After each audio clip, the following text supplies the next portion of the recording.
Before I founded AskTheBuilder.com, I was a hands-on building contractor in Cincinnati, Ohio that did custom homes, and I did a lot of custom remodeling.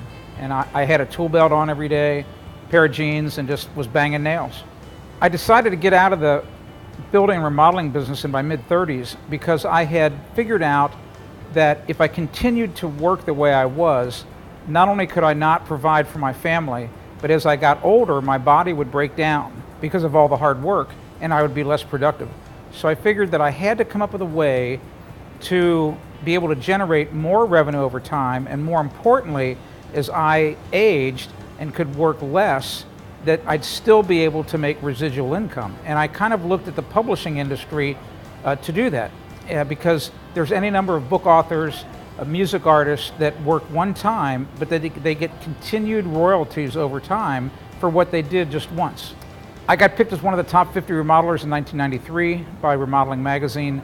I had always wanted to write a book about how ordinary consumers get taken advantage of by contractors, and specifically contractors who weren't doing things the right way. And my wife said, why don't you take your book idea and write a syndicated newspaper column? So I did that.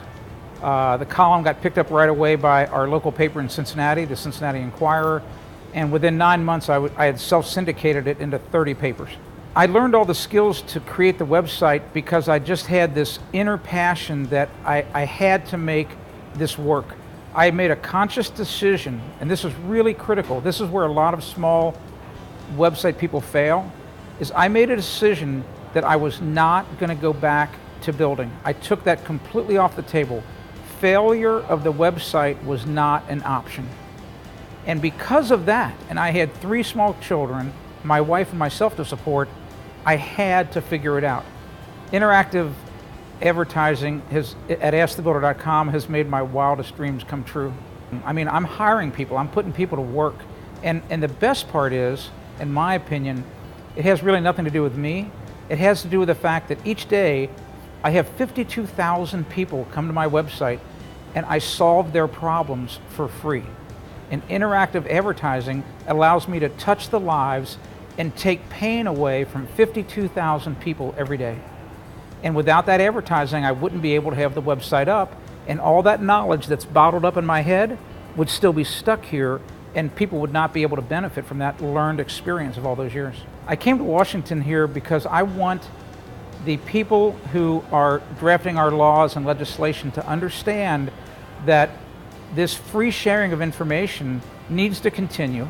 It needs to happen in a completely free market environment so that people like me, and there's millions others who want to do this, that they can, and the tools to do it now are much easier than when I started.